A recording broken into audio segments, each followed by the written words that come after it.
J'ai été une jeune fille sage, pas volage, je ne fais pas partie de mon homme. Et donc l'homme que j'ai rencontré, avec qui j'ai voulu passer ma vie, ça s'est très mal passé. Si bien que cet épisode de ma vie, je l'appelle en avant-goût de l'enfer. Oui, j'ai souffert. Dans les locaux de la RTI, avant de présenter ma modèle, j'ai pleuré. Avant de passer à l'antenne, j'ai coulé des larmes. Si bien qu'un jour, la maquilleuse m'a demandé « Mais qu'est-ce que tu as comme problème ?» Parce qu'on te maquille, mais le maquillage n'a pas de glas. Le maquillage ne paraît pas sur toi. Et ce jour-là, j'ai compris que ce n'est pas le maquillage qui rend une femme belle. C'est la grâce de Dieu dans la vie d'une femme qui la rend belle. Le maquillage, le fait d'obtenir. Donc s'il y a un échec qui a marqué, qui a bouleversé ma trajectoire, c'est celui-là. J'ai tiré beaucoup de leçons. J'ai dû pardonner pour pouvoir éduquer mes filles et leur communiquer de l'amour. Et bien sûr, donc pour me remettre, ça n'a pas été facile, parce que quand vous connaissez la violence physique est la fin du chemin. Ça commence par la violence morale, ça commence par la violence psychologique. Des saisines de salaire, je pouvais aller à la banque et puis je n'avais pas d'argent parce que mon compte avait été saisi par une personne à qui mon ex-époux devait. J'ai dû payer des dettes, j'ai signé des engagements pour rembourser des dettes que je n'avais pas contractées. Ma vie était vraiment dans la tourmente parce que je n'avais pas su faire le choix. Je ne dirais pas que ces personnes étaient mauvaises, non, je crois que tout le monde est bon, mais je crois qu'on n'était pas compatibles, tout simplement. Donc il y a eu un problème de compatibilité. Vous savez, quand vous connaissez le rejet, quand vous connaissez la maltraitance dans la maison d'un tuteur, c'est différent lorsque vous connaissez la maltraitance dans la maison de votre père. C'est là que vous êtes censé avoir de la protection, c'est là que vous êtes censé être encouragé. Et moi, dans la maison de mon père, j'ai été maltraitée. Si bien que je n'avais pas droit au fauteuil, je m'asseyais par terre. La fille de maison était mieux traitée que moi. Et ici, je me rappelle d'une image particulière qui m'a marquée, parce que ça, j'ai beaucoup pleuré devant le Seigneur pour arriver à pardonner. C'était moi, à Tonda, en 6e. Je me rends à l'école, je n'ai pas droit à la voiture, de monter dans la voiture de papa. Papa, il dépose mes petits frères, les 3, et moi, je marche jusqu'au lycée modèle pour aller à l'école. Et vous savez, à l'intérieur, les lycées sont toujours à l'entrée, c'est très loin, je n'avais pas droit. C'est une image qui m'a marquée. J'ai vendu des oranges pour payer mes cours, j'ai travaillé dans les glaciers, j'ai travaillé comme ça pour pouvoir payer mes cours. Donc, troisième moment difficile à cette époque-là, quand papa il s'est ressaisi, parce qu'il était vraiment victime de manipulation et tout, je sais, je ne vais pas rentrer dans les détails, et qu'il a dit, on fait ma fille, je veux me racheter, donc je vais payer tes cours, qu'est-ce que tu veux faire comme formation? Je dis, moi je veux faire le journaliste. Il dit, non, ça c'est un métier, déjà bien parlé beaucoup, ça donne bien, il n'y a pas d'argent là-bas, parce qu'il est ingénieur, et donc il veut que tous ses enfants soient ingénieurs et tout. Et donc, papa, il accepte de payer l'ISTC. Je passe le concours, il a fait un accident, il est décédé. Donc, un père absent, manipulé, qui abandonne son enfant, qui veut se racheter, le moment du rachat, qui part. C'était difficile. Ah, c'était difficile. J'en ai voulu au ciel. Je me rappelle, à l'époque aussi, ici, je n'ai pas pu inviter certains de l'église Fosquet. Je dis, oh non, j'ai 2 ans sans aller à l'église. Non, tu ne peux pas venir me parler de Dieu. Pas. Parce qu'il fallait que tu m'expliques d'abord pourquoi mon papa est mort à cette période-là. Donc, ça a été un moment difficile. Je dis souvent aux jeunes, quand vous n'êtes pas là, votre travail parle pour vous. Quand on décide, vous n'êtes pas là. Quand les dirigeants se réunissent, vous n'êtes pas là. Mais c'est votre travail qui parle pour vous. Et moi, ça a été mon cas. Je rentre à la RTI, je connaissais personne. Donc, l'ISTC m'a trouvé le stage.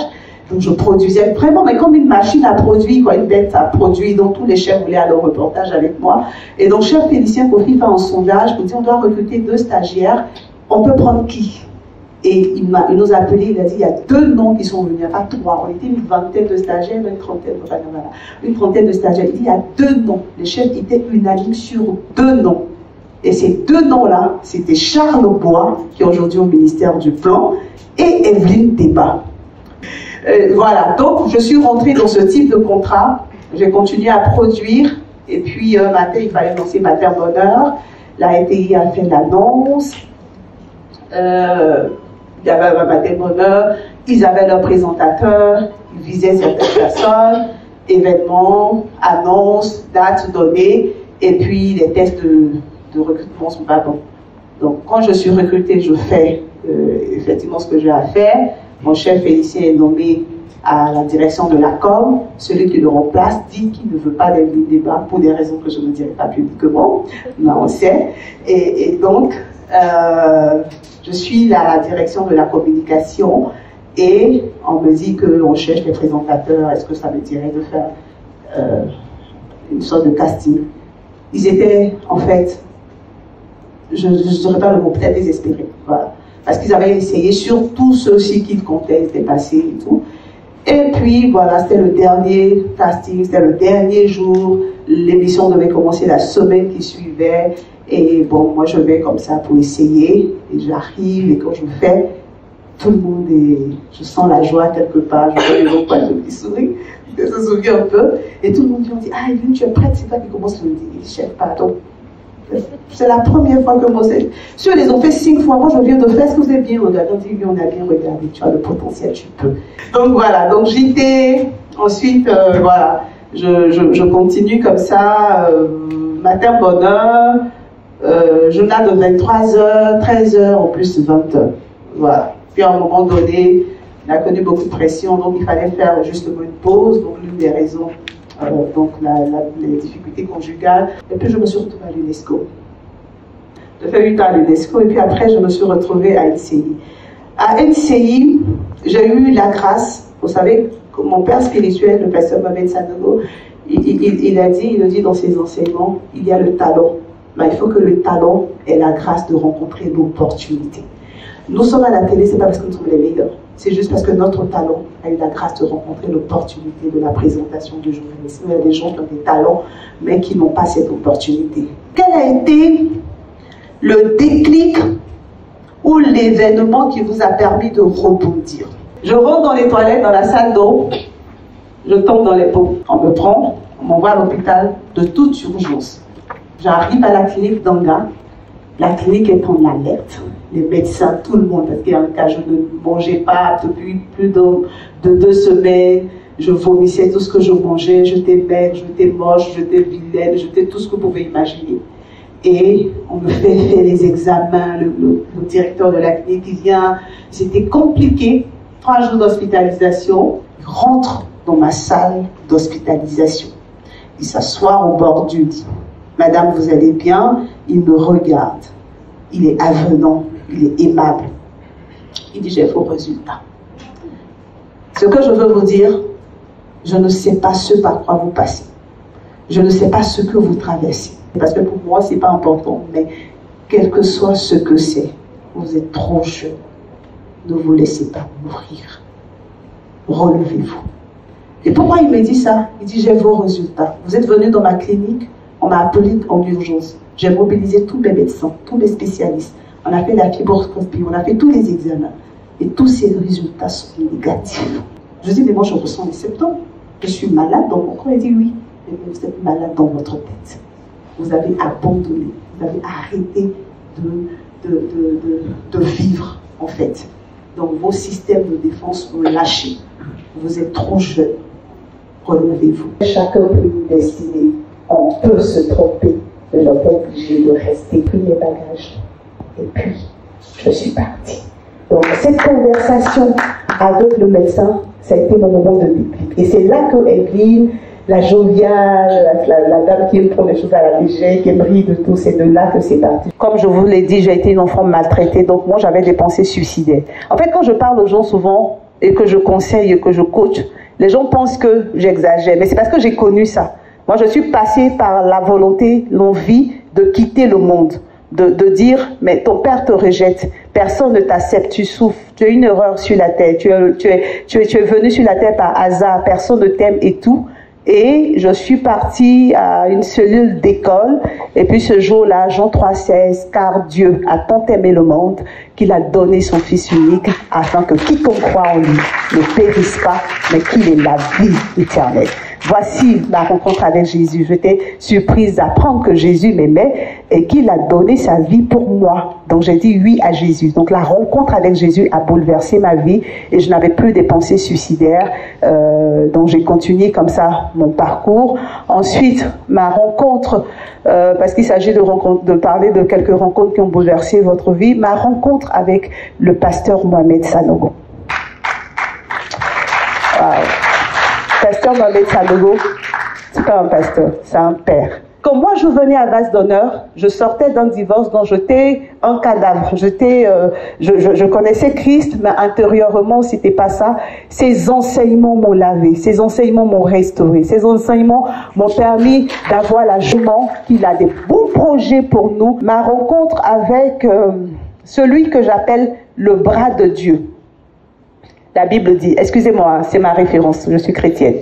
Voilà, la Bible dit, qui a cru à ce qui nous avait été annoncé et qui a reconnu le bras de Dieu. Et le bras de Dieu souvent vient à nous sous la forme d'une personne, sous la forme d'une rencontre. Et pour moi, ça a été le pasteur Fiacre, un grand frère qui m'a porté, qui m'a vraiment encouragé, qui est venu, qui a dit, Evelyne, il faut que tu te relèves, tu es une femme, tu as du potentiel, est-ce que tu te vois même? Tu es une journaliste, tu as des capacités. Je dis, tu es sûr, c'est pas moi, c'est pas de moi que tu parles d'ici. Il était tout le temps pour me conseiller, pour m'éviter de faire de mauvaises rencontres. Voilà, c'est le grand frère à qui on parle de tout. Pour moi, c'est le bras de Dieu qui te console, qui te guide et tout. Si je pose la question dans la salle, en tout cas, si quelqu'un n'a jamais connu de difficultés, je serais très ravie de faire votre connaissance. Tout le monde ici, qu'on soit enfant de riches, qu'on soit enfant de très nantis, chacun a son lot de difficultés. C'est comme quand tu viens sur la terre, là, ton bagage qui t'accompagne là. Il y a bénédiction, il y a gloire, il y a les nominations, il y a tout ce que tu veux, le matériel et tout. Et puis il y a la difficulté dedans. Pour moi, si on comprend ça, ça change la perception. Ce qui fait la différence entre les personnes qui avancent et qui réalisent leurs rêves et les personnes qui ne réalisent rien, c'est comment j'aborde la difficulté, comment j'aborde l'obstacle, comment je fais, quel est le regard que j'ai de cette situation. Donc il y aura des gens qui vont toujours regarder leur vie avec des lunettes noires, qui vont dire oui, ça, le soleil n'a pas brillé, et tu auras des gens qui vont dire ah non, moi mes lunettes sont clean. J'ai toujours dit que si Joseph était resté le fils de son père, dans la maison de son père, il serait jamais devenu le premier ministre en Égypte, parce qu'il a été choyé par son père. Donc les difficultés sont là pour nous faire avancer. C'est le vent contraire qui permet à l'avion de décoller. C'est pas le vent qui va dans sa direction. Donc, si on comprend ça, ben on change notre vie, notre manière de concevoir la difficulté. Donc, on va pas rester à nager dans ce que j'appelle les eaux de Mara, c'est-à-dire les eaux amères, les eaux de lamentation, les eaux de pleurs. On va chanter, on va toujours dire, je vais y arriver, je suis sur la terre pour un but, je sais que j'ai une destinée, je sais que j'ai quelque chose à faire, que je suis une personne de valeur, parce qu'on a tous, mais vraiment, on a tous quelque chose de bon en nous et de bien.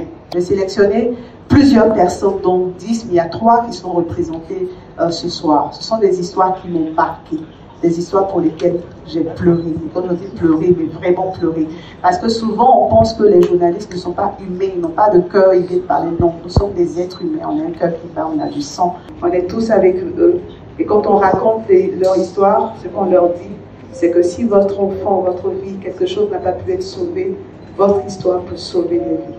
Il y a quand même plus 16 hivers, on sauve des vies. On sauve des jeunes filles, on empêche des jeunes filles d'être violées, des enfants d'être maltraités. Et ce soir, on veut juste poser un petit geste à leur endroit pour dire qu'on est avec vous. Est-ce qu'on peut les applaudir? Je demande pardon à cette personne de France. Pas de violence, si la femme est une maison, que je sois. Sinon, je ne veux pas la paix du cœur. S'il n'y a pas de justice, je ne veux pas la paix du cœur. C'est ce que je pense. J'ai compris de plus en plus tout ce qui manque. Une mère va complicer ce mouvement, toucher ton enfant. Le monsieur, tu vas souffrir, il va te jeter au tuyau pour une autre femme. Et c'est elle qui vient prendre ta place et qui tue ton enfant. Avec bois de placali. Les enfants que j'ai élevés, ils ont été, le monsieur dit, il ne connaît pas. La petite dit aujourd'hui qu'elle ne connaît pas de la justice. Aide-moi. Aie pitié de moi et de moi, je n'ai pas d'argent, je suis pauvre.